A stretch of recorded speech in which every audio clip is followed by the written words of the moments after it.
ಇದೆಲ್ಲದರ ಮಧ್ಯದಲ್ಲಿ ಇನ್ನೊಂದು ರೀತಿಯಾದಂತಹ ಒಂದು ವದಂತಿ ಹಬ್ಬಿತ್ತು.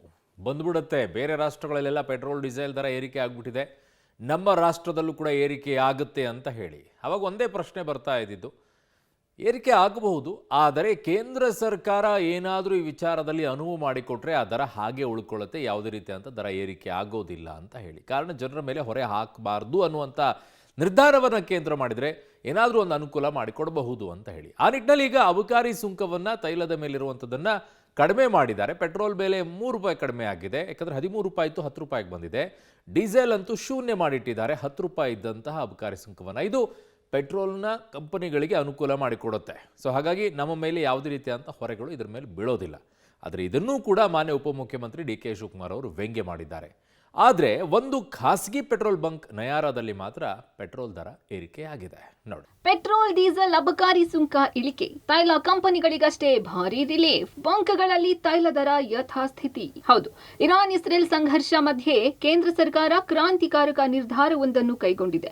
ತೈಲ ಕಂಪನಿಗಳಿಗೆ ಪರಿಹಾರದ ಕ್ರಮವಾಗಿ ಪೆಟ್ರೋಲ್ ಹಾಗೂ ಡೀಸೆಲ್ ಮೇಲಿನ ಅಬಕಾರಿ ಸುಂಕವನ್ನು ಭಾರಿ ಪ್ರಮಾಣದಲ್ಲಿ ಕಡಿತ ಮಾಡಿದೆ. ತೈಲಗಳ ಮೇಲಿನ ಸುಂಕವನ್ನು ₹10 ಇಳಿಕೆ ಮಾಡಲಾಗಿದೆ. ತೈಲ ಕಂಪನಿಗಳಿಗೆ ಗುಡ್ ನ್ಯೂಸ್. ಸದ್ಯ ಪೆಟ್ರೋಲ್ ಸುಂಕ ₹13, ಕೇಂದ್ರದಿಂದ ಇಳಿಕೆ ₹10.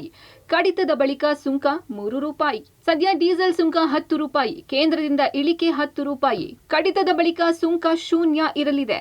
ಮಧ್ಯಪ್ರಾಚ್ಯದಲ್ಲಿ ಏರ್ಪಟ್ಟಿರುವಂತಹ ಸಂಘರ್ಷದಿಂದಾಗಿ ಜಾಗತಿಕ ಮಟ್ಟದಲ್ಲಿ ಕಚ್ಚಾ ತೈಲದ ಬೆಲೆ ನಿರಂತರವಾಗಿ ಏರಿಕೆ ಆಗ್ತಾ ಇರುವಂಥದ್ದು.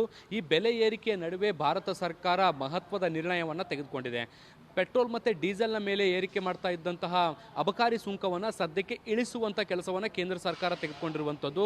ಪೆಟ್ರೋಲ್ನ ಮೇಲೆ ಅಬಕಾರಿ ಸುಂಕ ₹13 ಇತ್ತು, ₹10 ಕಡಿತಗೊಳಿಸಿ ಕೇವಲ ₹3ಗೆ ನಿಗದಿ ಮಾಡಿರುವಂಥದ್ದು. ಮತ್ತು ಡೀಸೆಲ್ನ ಮೇಲೆ ₹10 ಅಬಕಾರಿ ಸುಂಕ ಇತ್ತು, ಅದನ್ನು ಜೀರೋಗೆ ಅಂದರೆ ಶೂನ್ಯಕ್ಕೆ ಇಳಿಸುವಂಥ ಕೆಲಸವನ್ನು ಮಾಡಿರುವಂಥದ್ದು. ಈ ಮೂಲಕ ಒಂದು ಮಹತ್ವದ ನಿರ್ಣಯವನ್ನು ತೆಗೆದುಕೊಳ್ಳುವ ಮೂಲಕ ಪೆಟ್ರೋಲ್ ಮತ್ತು ಡೀಸೆಲ್ ಬೆಲೆಯಲ್ಲಿ ಸ್ಥಿರತೆಯನ್ನು ಕಾಯ್ದುಕೊಳ್ಳುವಂಥ ಪ್ರಯತ್ನ ಕೇಂದ್ರ ಸರ್ಕಾರ ಮಾಡ್ತಾ ಇದೆ. ಗ್ರಾಹಕರಿಗೆ ಮುಂದೆ ಹೆಚ್ಚು ಅನುಕೂಲ. ಸಂಕಷ್ಟದಿಂದ ತೈಲ ಕಂಪನಿಗಳು ಪಾರು. ಇನ್ನು ತೈಲ ಬಿಕ್ಕಟ್ಟಿನ ನಡುವೆಯೇ ಗ್ರಾಹಕರಿಗೆ ಒಂದು ರೀತಿ ಬಿಗ್ ರಿಲೀಫ್ ಸಿಕ್ಕಂತೆ ಆಗಲಿದೆ. ಮುಂದೆ ಗ್ರಾಹಕರಿಗೆ ಆಗಲಿರುವ ಹೆಚ್ಚುವರಿ ಹೊರೆ ತಪ್ಪಲಿದೆ. ಕೇಂದ್ರ ಸರ್ಕಾರದ ಈ ಕ್ರಮದಿಂದಾಗಿ ಜಾಗತಿಕ ಕಚ್ಚಾ ತೈಲದ ಬೆಲೆ ಏರಿಕೆಯಿಂದ ನಷ್ಟ ಅನುಭವಿಸುತ್ತಿರುವ Indian oil corporation, Bharat petroleum corporation limited ಮತ್ತು ಹಿಂದೂಸ್ತಾನ್ ಪೆಟ್ರೋಲಿಯಂ ಕಾರ್ಪೊರೇಷನ್ ಲಿಮಿಟೆಡ್ ಮುಂತಾದ ಸರ್ಕಾರಿ ಇಂಧನ ಕಂಪನಿಗಳ ಮೇಲಿನ ಒತ್ತಡವನ್ನು ಕಡಿಮೆ ಮಾಡುವ ಉದ್ದೇಶ ಹೊಂದಿದೆ. ಅಬಕಾರಿ ಸುಂಕವನ್ನು ಇಳಿಸುವ ಮೂಲಕ ಕೇಂದ್ರ ಸರ್ಕಾರ ಒಂದು ಮಹತ್ವದ ನಿರ್ಣಯವನ್ನು ತೆಗೆದುಕೊಂಡಿರುವಂಥದ್ದು. ಇದರಿಂದ ದೇಶದ ಜನರಿಗೆ ನೇರವಾದಂಥ ಲಾಭ ಆಗದಿದ್ರೂ ಕೂಡ ಪರೋಕ್ಷವಾದಂಥ ಲಾಭ ಆಗುವಂಥ ಸಾಧ್ಯತೆಗಳನ್ನು ನಿರೀಕ್ಷೆ ಮಾಡ್ಬೋದು.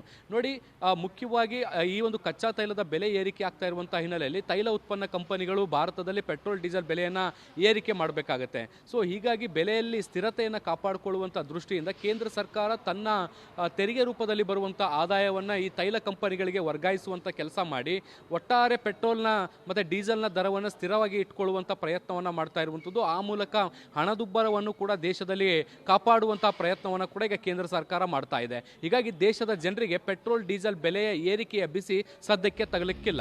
ಅಬಕಾರಿ ಸುಂಕ ಇಳಿದ್ರೂ ದರ ಇಳಿಕೆ ಇಲ್ಲ, ಗ್ರಾಹಕರಿಗೆ ತೀವ್ರ ನಿರಾಸೆ. ಇನ್ನು ಅಬಕಾರಿ ಸುಂಕ ಇಳಿಕೆಯಿಂದ ಗ್ರಾಹಕರಿಗೆ ಬಿಗ್ ರಿಲೀಫ್ ಆಗೋ ನಿರೀಕ್ಷೆ ಇತ್ತು. ಆದರೆ ಅಬಕಾರಿ ಸುಂಕ ಇಳಿಕೆ ತೈಲ ಕಂಪನಿಗಳಿಗಷ್ಟೇ ಅನುಕೂಲವಾಗಲಿದ್ದು, ತೈಲ ಬೆಲೆ ಯಥಾಸ್ಥಿತಿ ಇರಲಿದೆ. ಅಬಕಾರಿ ಸುಂಕ ಇಳಿಕೆ ಐತಿಹಾಸಿಕ ಕ್ಷಣವಾಗಿದೆ ಅಂತ ಕೇಂದ್ರ ಸರ್ಕಾರ ಸಮರ್ಥಿಸಿಕೊಂಡಿದೆ. ವಿಶ್ವದೆಲ್ಲೆಡೆ ತೈಲ ಬಿಕ್ಕಟ್ಟಿನ ಮಧ್ಯೆ ದಿಟ್ಟತನದ ನಿರ್ಧಾರ ಕೈಗೊಂಡಿದ್ದೇವೆ ಅಂತ ಕೇಂದ್ರದ ನಾಯಕರು ಸಮರ್ಥನೆ ಮಾಡಿಕೊಂಡಿದ್ದಾರೆ. ತೈಲದ ಮೇಲಿನ ಅಬಕಾರಿ ಸುಂಕ ಇಳಿಕೆಯನ್ನು ಸಿಎಂ ಡಿ ಕೆ ಶಿವಕುಮಾರ್ ವ್ಯಂಗ್ಯವಾಡಿದ್ದಾರೆ. ಇದು ಕೇಂದ್ರ ಸರ್ಕಾರದ ಚುನಾವಣಾ ಗಿಮಿಕ್ ಅಂತ ಡಿ ಕೆ ಶಿವಕುಮಾರ್ ಟೀಕೆ ಮಾಡಿದ್ದಾರೆ. ನೋಡಪ್ಪ, ಭಾರತ ಸರ್ಕಾರ ನಮ್ಮನ್ನ ಕೊಲೆ ಮಾಡ್ತಾ ಇದೆ. ತೈಲ ಬೆಲೆಯನ್ನು ಜಾಸ್ತಿ ಮಾಡಿಬಿಟ್ಟು ಇವರು ಮಾಡ್ಕೋಬೇಕು, ಎಲೆಕ್ಷನ್ಗೋಸ್ಕರ ಮಾಡಿದ್ದಾರೆ. ಆಲೇ ನೈರಾ ಕಂಪ್ನಿಯವರು ಜಾಸ್ತಿ ಮಾಡಿದ್ದಾರೆ. ಇವತ್ತು 3:15 ಗಂಟೆಗೆ ಸುರ್ಜಿವಾಲಾ ಸಾಹೇಬರು ಬರ್ತಾ ಇದ್ದಾರೆ. ನಾನು CM ಸುರ್ಜಿವಾಲಾ ಆ ವಿಚಾರವನ್ನು ರಾಜ್ಯದ ಜನತೆಗೆ ಬೆಳಕನ್ನು ಚೆಲ್ತಾ ಇದ್ದೀವಿ. ರಾಜ್ಯ ಸರ್ಕಾರ ಏನಾದ್ರು ಕಡಿಮೆ ಮಾಡುತ್ತಾ ಅದನ್ನ ಆಮೇಲೆ ಮಾತಾಡ್ತೀನಿ. ನಯಾರಾ ಬಂಕ್ನಲ್ಲಿ ₹5 ಏರಿಕೆ, ಬಂಕ್ ಸಿಬ್ಬಂದಿ ಜೊತೆ ಗ್ರಾಹಕರ ವಾಗ್ವಾದ. ಇನ್ನು ಖಾಸಗಿ ಪೆಟ್ರೋಲ್ ಬಂಕ್ ನಯಾರಾದಲ್ಲಿ ಪೆಟ್ರೋಲ್ ಡೀಸೆಲ್ ಬೆಲೆ ದುಬಾರಿಯಾಗಿದೆ. ನಿನ್ನೆಯಿಂದ ₹5 ಹೆಚ್ಚಳವಾಗಿದೆ. ದರ ಏರಿಕೆಯ ಬೋರ್ಡ್ ಹಾಕದಿರುವುದಕ್ಕೆ ಗ್ರಾಹಕರು ಆಕ್ರೋಶ ವ್ಯಕ್ತಪಡಿಸಿದ್ದಾರೆ. ಈ ವೇಳೆ ಬೇಕಿದ್ದರೆ ಹಾಕಿಸಿಕೊಳ್ಳಿ, ಇಲ್ಲದಿದ್ದರೆ ಹೋಗಿ ಅಂತ ಬಂಕ್ ಸಿಬ್ಬಂದಿ ಕೆಂಡ ಕಾರಿದ್ದಾರೆ. ನೈರಾ ಬಂಕಲ್ಲಿ ₹3 ಜಾಸ್ತಿ ಮಾಡಿದ್ದಾರೆ. ₹3 ಜಾಸ್ತಿ ಮಾಡಿದ್ದಾರೆ, ಬೇರೆ ಕಡೆ ಎಲ್ಲ ಕಮ್ಮಿ ಇದೆ. ಈ ಬಂಕಲ್ಲಿ ₹3 ಜಾಸ್ತಿ ಮಾಡಿರೋದು ಗೊತ್ತಾಗಿಲ್ಲ. ಇಲ್ಲೇನು ಅಷ್ಟೊಂದೇನು ಡಿಮ್ಯಾಂಡ್ ಏನು ಪೆಟ್ರೋಲ್ ಡೀಸೆಲ್ ಆಗಿ ಇದಿಲ್ಲ.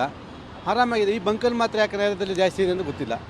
ಟ್ಯಾಕ್ಸಿಗಳಿಗೆಲ್ಲ ಏನು ಮಾಡ್ಬೇಕು ನೋಡಿ, ಎಲ್ಲ ಬೋರ್ಡ್ ಗಾಡಿಗಳಿಗೆಲ್ಲ ಏನು ಹೆಂಗೆ ಜೋಡಣೆ ಮಾಡೋದು? 3 ರೂಪಾಯಿ ಜಾಸ್ತಿ ಇದ್ದರೆ ಏನು ಮಾಡೋದು? ಅದೇ 3 ರೂಪಾಯಿ ಜಾಸ್ತಿ ಅಂತ ಹೇಳ್ತಿದ್ದಾರೆ. ಏನಕ್ಕೆ ಅಂತ ಕೇಳಿದ್ರೆ ಇಲ್ಲ ನಮ್ಮ ಬಂಕಲ್ಲಿ ಹಂಗೇನೆ ಬೇರೆ ಕಡೆ ಹೆಂಗಿದೆ ಗೊತ್ತಿಲ್ಲ ಅಂತ ಹೇಳ್ತಾರೆ.